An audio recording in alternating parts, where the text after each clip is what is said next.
नमस्कार दोस्तों, मैं हूं प्रदीप डबास और आज हम बिहार विधानसभा चुनाव से ठीक पहले ऐसी खबर लेकर आए हैं जिसने राजनीतिक गलियारों में भारी हलचल मचा दी है। राष्ट्रीय जनता दल यानी कि आरजेडी, जिसे बिहार की राजनीति में एक मजबूत खिलाड़ी के रूप में जाना जाता है, उसे दिल्ली की एक अदालत से बड़ा झटका लगा है। आईआरसीटी घोटाले के मामले में लालू प्रसाद यादव, उनकी पत्नी राबड़ी देवी और बेटे तेजस्वी यादव के खिलाफ आरोप तय करने के आदेश सोमवार को दिल्ली की राउस एवेन्यू कोर्ट ने दिया है। यह मामला सिर्फ एक कानूनी मामला नहीं कहा जा सकता दोस्तों, बल्कि बिहार की राजनीति का भविष्य तय करने वाला स्टार मुद्दा बन गया है।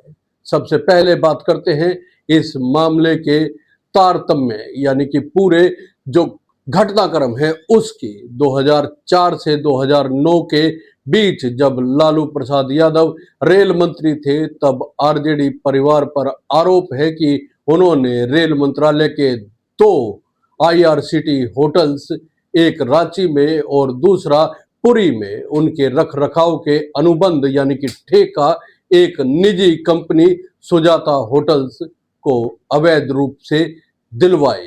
इस कंपनी के मालिक विजय और विनय कोचर हैं। अब यह सवाल उठता है कि इतना प्रभाव उन्हें कैसे मिला। अदालत ने पाया कि निविदा प्रक्रिया में लालू प्रसाद यादव ने अनुचित हस्तक्षेप किया और जमीन की कीमतें जानबूझकर कम आंकी गई। इसके परिणाम के तौर पर लगभग 3 एकड़ जमीन पटना में, जो सरकारी खजाने की संपदा थी, एक बेनामी कंपनी के जरिए राबड़ी देवी और तेजस्वी यादव के नाम हो गई। सीबीआई कई साल से इस जांच में लगी थी और अब अदालत ने कोर्ट में आरोप तय करने के आदेश दिए हैं। लालू प्रसाद यादव के खिलाफ आपराधिक साजिश और धोखाधड़ी के आरोप लगाए गए हैं, जबकि उनकी पत्नी राबड़ी देवी और बेटे तेजस्वी यादव के खिलाफ धोखाधड़ी और साजिश के आरोप है। अदालत ने साफ किया है कि टेंडर प्रक्रिया में हुआ हस्तक्षेप सरकारी खजाने को सीधा नुकसान पहुंचाने वाला था, जिससे यह पूरा मामला संदिग्ध हो गया दोस्तों। अब सवाल उठता है कि इन आरोपों का मतलब राजनीति और सामाजिक असर क्या होगा। तेजस्वी यादव ने कोर्ट के इस आदेश के तुरंत बाद कहा, यह सामान्य अदालती प्रक्रिया है, हम केस लड़ेंगे। हम कई दिनों से कह रहे थे कि चुनाव नजदीक आ रहे हैं, इसलिए ये सब होना ही था। लेकिन बिहार की जनता को इससे फर्क नहीं पड़ेगा, क्योंकि वे जानते हैं कि सच क्या है। उनका कहना है कि हमेशा संघर्ष के रास्ते पर रहे हैं और रहेंगे। इसी बीच कांग्रेस के नेताओं ने भी इस आदेश के प्रति प्रतिक्रिया दी है। कांग्रेस एमएलसी शकील अहमद खान ने कहा कि ऐसा फैसला उनके चुनाव अभियान को प्रभावित नहीं करेगा, क्योंकि ये दलित और वंचितों की आवाज उठाते हैं और बीजेपी के दबाव में नहीं आएंगे। अखिलेश प्रसाद सिंह ने इस पूरे मामले को राजनीतिक प्रतिशोध और पूर्वाग्रह का खेल बताया और कहा कि सत्ता में बैठी सरकार अपने विरोधियों को परेशान करती आ रही है। लेकिन भाजपा नेता और केंद्रीय मंत्री रविशंकर प्रसाद ने इस मामले को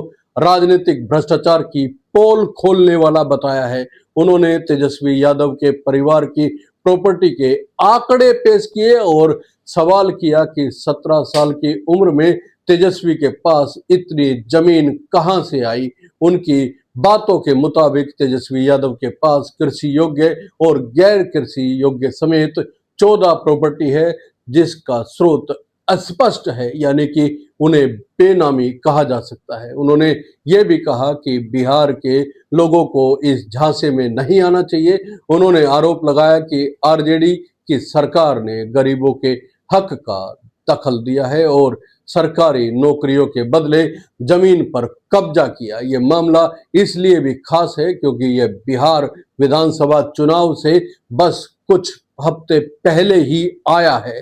राजद इसे राजनीतिक साजिश मान रहा है दोस्तों, और बीजेपी और केंद्र सरकार पर चुनावी माहौल प्रभावित करने का आरोप लगा रहा है।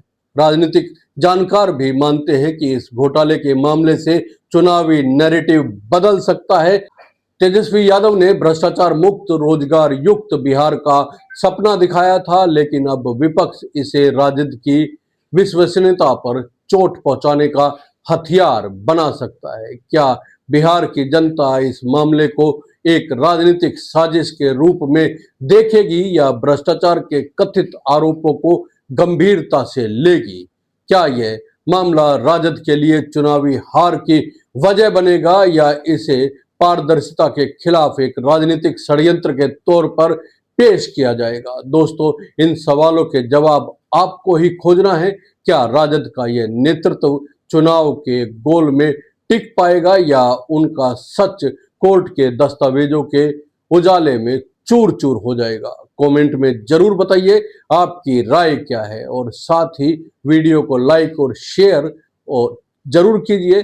चैनल को सब्सक्राइब करना ना भूलें ताकि ऐसे हिलाने वाले मामलों की ताजा खबरें आप तक पहुंचती रहे। जय हिंद, नमस्कार।